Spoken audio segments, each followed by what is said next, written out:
a really good time to introduce our next guest, and that is the Southland Labor candidate, Simon McCallum. And I'll explain why, but with Simon on the line. Simon is our guest this morning. Simon, welcome to the show. Good to have you on.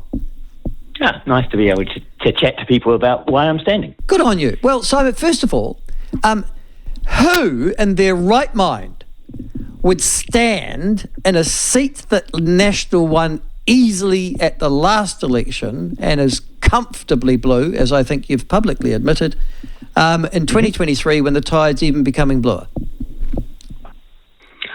Well, because I believe there are some significant issues that need to be debated publicly. I believe that I bring a different perspective to politics, and I would like to be able to kind of have that conversation, show people that there are different options to what they've been given before, and actually kind of, have those public debates. So I'm very keen to be out and talking to people and talk about the values that this election needs to be thought of, because the rate of change, how things are going to change over the next 3 to 5 years is so great that actually we should be talking about people's principles and what they intend to do, given they don't know what's going to happen. So you have to rely on what their values, their intentions, the strength of their personality, and the strength of their commitment to making New Zealand the best it can be. So I'm keen on having that discussion. No, and good on you. So therefore, from my point of view, you're promoting the concepts of freedom of speech and the freedom of exchange of ideas and stuff like that. And if democracy is a contest, you've entered into it. Good on you at that point. Absolutely. And if people like you don't enter, then we don't have a democracy, do we? Exactly. Now, the really interesting thing, just for our listeners, is that you are a Victoria University academic, I think, by training and by employment. Is that right? Not by training, but certainly by employment.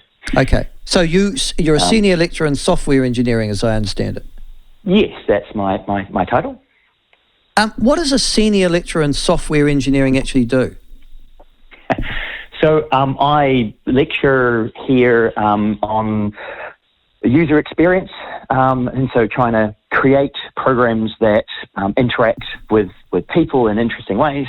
So during COVID, I was queried on how we could improve the COVID tracing app.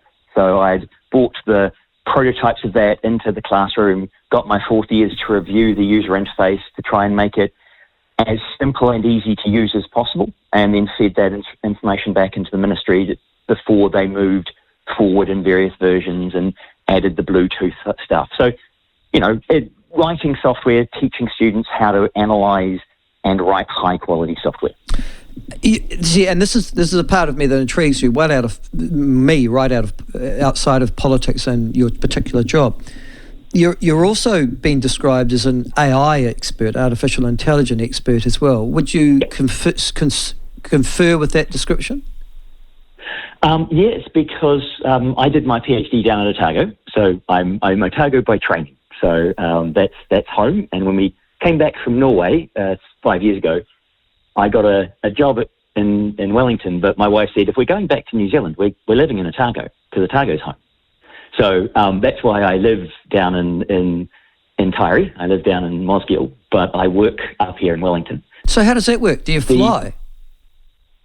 So I do a kind of 2-week stint up here where I do kind of 14-hour days, and then I do 10, 12 days down in Dunedin during the teaching periods. So I'll teach remotely and teach in person for some bits.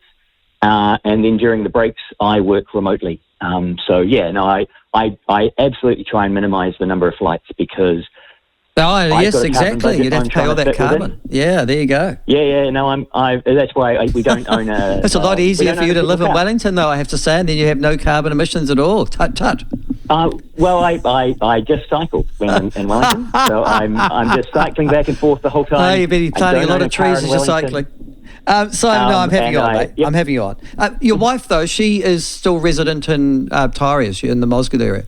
Oh, yeah. No, my wife and kids, I've got 2 kids down there as well, so, and she works at Otago University, so we do span 2 different universities. Now, but my PhD's in AI. That's why. Is she in the AI? Is she in the software computer field as well? No, No. She is in professional staff. She's in the alumni and development area. So she keeps harassing me about how horrible academics are, and I kind of have to agree with her. I'm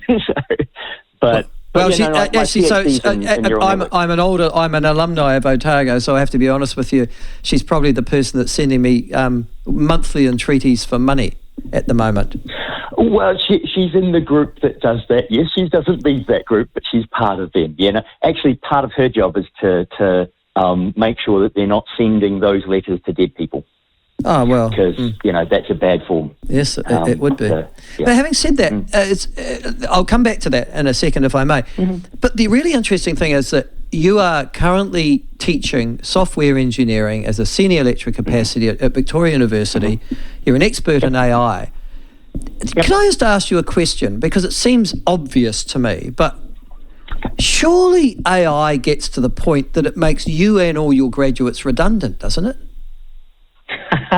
Well, I mean, this is the thing we're facing at the moment is how do I help an 18-year-old go from not knowing enough to being productive in society and actually being able to earn a living. And so, but I do that by constantly adapting what I teach, making sure that I'm staying ahead of the trends and helping those individual students achieve as much as they can.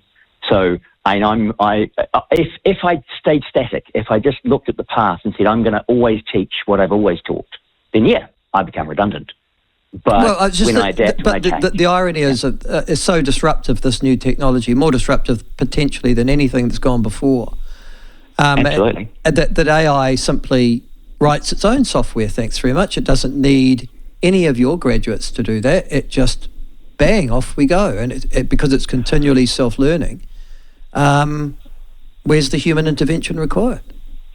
Oh, well, and this is the terrifying thing coming for all of the knowledge economy, that, yes, we expect to automate about 30% of the entire economy over the next 3 years. So that's going to have a massive impact on society. And that's partly why I want to be part of the debate, is because I can see this coming, and I've been working in the area, and I know the risks that we have, and I can see what's the challenges we're about to face. And I think we need to have that discussion as a society. Oh, it is absolutely. It's terrifying. Absolutely, because New Zealand's... I'm equally terrified and excited. Well, New Zealand's useless at discovering... I mean, it doesn't matter whether the principles of the Treaty of Waitangi or AI. We're hopeless at discussing anything that affects our lives.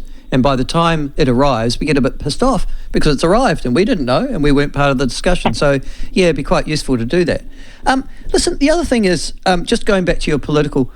You're standing because, well, you're a good Labour Party man. You're coming down here. You're sacrificing yourself in Southland. Good on you. It'd be a bit like being the National Party candidate in Mana, or I guess deepest, darkest Avon, or somewhere like that.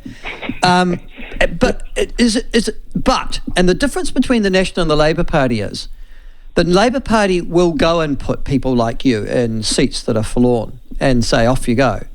But it usually uses that as a trainer, as a exercise for you to end up in a marginal or even a safe seat. So you've got a bit of experience of campaigning, you know what it's like, and you've had that experience. National Party, not so much.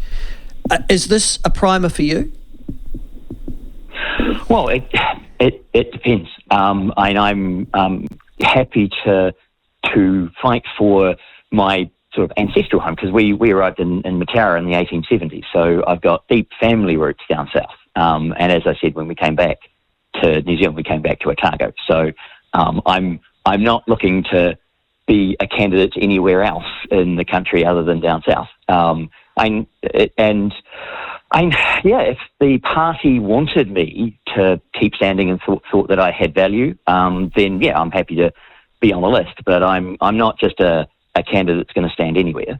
But no, certainly there is a pathway where if you do well as a candidate, then they'll say, okay, we want to support you a second time and a third time, and we want to see you go through and become an Member MP. of Parliament, yeah. My wife is convinced that I shouldn't. She thinks that I'm best to actually use my AI and expertise to help the country in other ways, because he doesn't want me to be stuck as a backbencher somewhere.